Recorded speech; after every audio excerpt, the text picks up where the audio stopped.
This is the OnePlus 10 Pro. And coming from a lifelong iPhone user who is actually kind of enjoying the experience of switching over to Android, this one is just a bit of an unusual experience for me. So if you're like me, an Apple fanboy who's perhaps a little bit bored of the iPhone and interested in what life is like on the other side, then subscribe to the channel and follow me as we continue our very important work.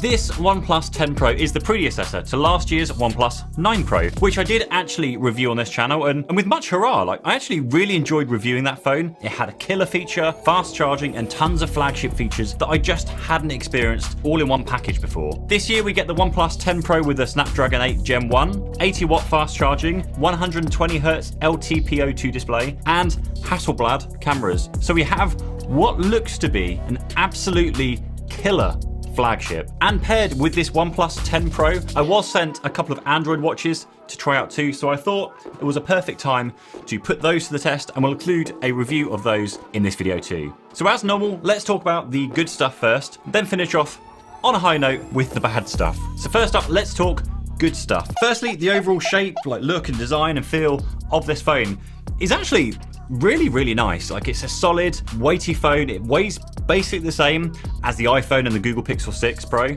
There's no ridiculous camera bumps, and it comes with everything in the box. So that's an 80 watt charging brick, USB cable, a case for the phone, and the phone itself even comes with a pre-installed screen protector on it, which is just something you don't get in this whole kind of Apple ecosystem world, minimalistic thing we're living in. Day-to-day usage on the OnePlus 10 Pro is actually really good too. Unlike the Exynos version of the S22 that we got in here in Europe, I haven't had a single slowdown or things not happening from when they should be happening from all my time using this phone. And that's also impressive because this phone has the 8 gigs of RAM and not the 12 gigs of RAM that the Emerald Green version does have. We've also got an LTPO2 display, which basically mirrors Apple's ProMotion tech, which goes from 120Hz all the way down to 1Hz depending on what's displaying on the screen. The fingerprint reader on this phone also really nice, really fast, accurate, so there has been no problems at all with the under-glass fingerprint sensor like some other phones that we might have here. But with a caveat though, which we'll get onto in just a moment. Now you do also get Face Unlock, but for iPhone users coming over to Android, it is not as secure as Apple's Face ID. So personally, I won't use Face Unlock with, well, any Android phone just yet. Oh, also, I almost forgot that this also has a physical mute switch. I know, everyone honestly slates me for this in the comments, but coming from an iPhone, it is really quite a simple thing for us when we want to mute notifications to flick our phone to silent. And I know you can do this with an Android settings with flipping the phone over to D&D your phone, but with the OnePlus 10's physical switch, you can go from noisy to vibratory. That's not the word I want to use, but to completely silent. Now the cameras also have some great preset modes on them from a software perspective. Slow mode produces some fun videos, and also time lapse and the other modes work well too. And the battery life actually holds up really well on this phone. So I got through a full long day with around 5 hours of screen on time and around 20% left on the battery. And that's with all of the settings on. That's 120Hz, always on display, full resolution, all the works except performance mode, which can really burn through your battery very quickly. But of course, with the OnePlus 10 Pro, you also get that 80 watts fast charging, which can really take your phone from 0 to 100 in about 40 minutes. And this can be an absolute lifesaver for those who really chomp through the battery or need to get a fast charge before a night out. It does really help remove that anxiety of not having enough battery, particularly for me as I use my phone to get into my car, into my house. So it's pretty vital that I don't actually ever run out of battery on my phone. Now mentioning the watch here too, this is the Mobvoi, I think that's how you pronounce it,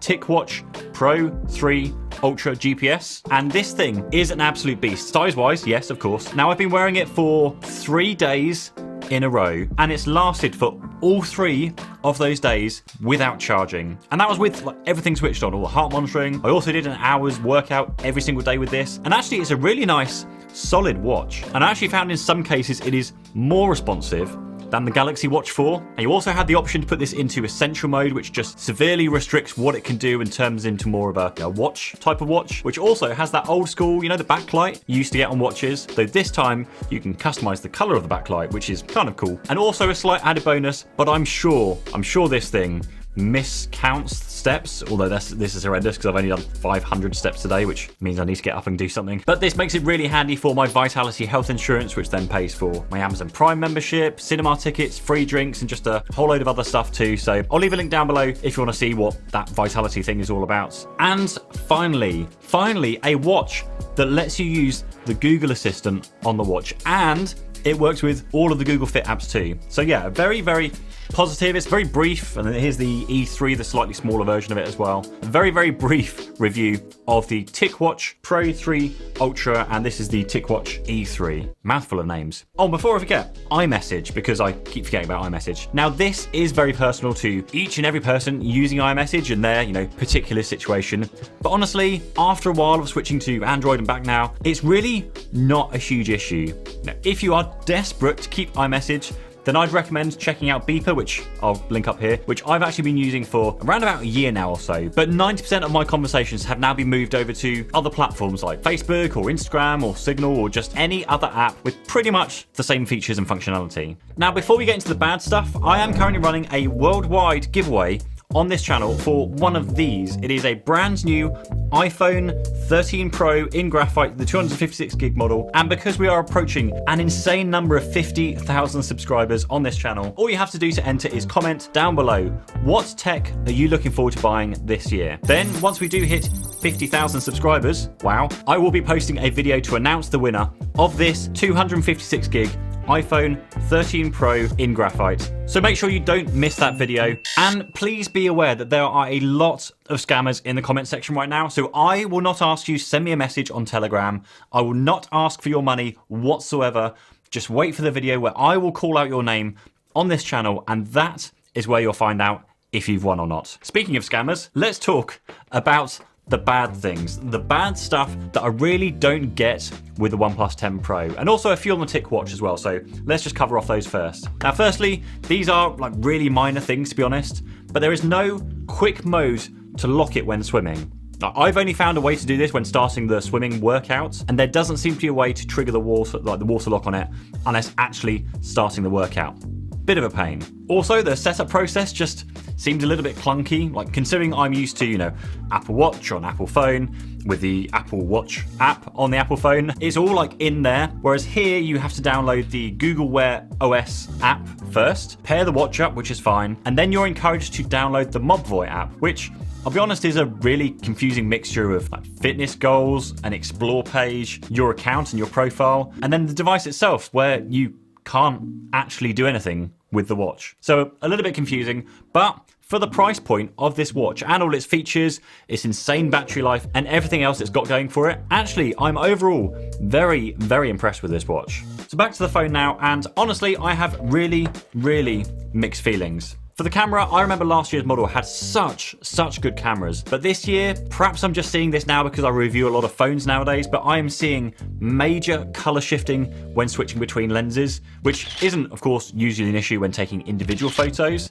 but when you say shoot a video of a sports event with lots of grass and you like zooming in and out, that grass is going to really confuse the nuts off this phone. This is testing the front-facing camera with stabilization on the OnePlus 10 Pro, and what do you think of the sound? What do you think of the video quality? And this is shooting at 8K on the back of the OnePlus 10 Pro. How does it sound? How does it look? Also, interestingly, you can shoot at 8K on the back camera and 4K, but you can only shoot at 1080p on the front-facing camera for video. Now, that 8K footage looked a little bit jerky to me, so I've just switched over to 4K and now using the ultra-wide camera, so yeah.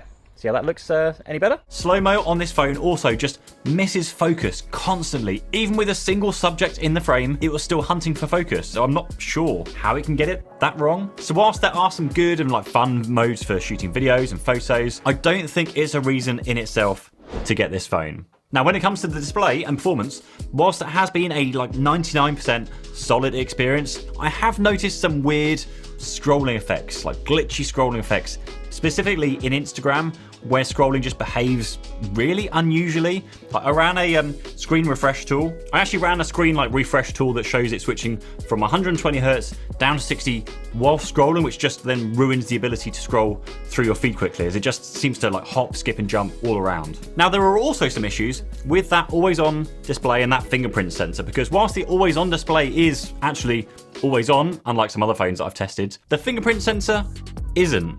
So when you want to get into your phone, you'll need to tap the screen, sometimes even a few times, to get it to wake up the fingerprint sensor. Or you just kind of force it awake by tapping the power button on the side, which then wakes up the fingerprint sensor. Then you can get in. Has it ruined the whole OnePlus 10 Pro experience? Probably not. But I know that some of you are just some fussy buggers who will probably complain about it if I don't point it out. And for those of you iPhone users, I don't think anything can beat Face ID. Like, it works, it's secure, they have Apple Watch integration so you can wear your watch and then it unlocks your phone in case you're wearing a mask. And it's intelligent enough to know if you've taken off your watch recently, just in case for whatever reason someone else has got your watch and it doesn't unlock your phone. Now, the best you can do to replicate this with Android, I found, is to set up Bluetooth pairing where your phone will be unlocked when it's near another Bluetooth device like your watch or maybe your earbuds, but it's definitely not as secure as Apple's way. Sorry, Android people, but it is. Now, we've also got a missing IP rating, there's no expandable storage, and this thing is basically the same price as a Pixel 6 Pro, which then leaves an interesting conundrum, really. But overall, I think the OnePlus Pro 10 is actually a really good phone. It's got solid performance, good set of features, but it comes at a time where each phone that I've tested lately has had some flagship features. So you've got the S22 with its crazy telephoto lens, the Pixel, of course, with all of its kind of crazy intelligent Google Voice features, and heck, even this Poco F4 GT that I reviewed last week, which is cheaper than all of these phones, has 120 watts hypercharging and that same Snapdragon chip that all these phones have. So the question is, why would you buy a OnePlus 10 Pro instead of a Pixel? It's just a bit of a conundrum at the moment. So for an alternative thought, why not check out my long-term Google Pixel review right here to see how that compares when switching over from iPhone, and I'll see you in there. Cheers, bye-bye.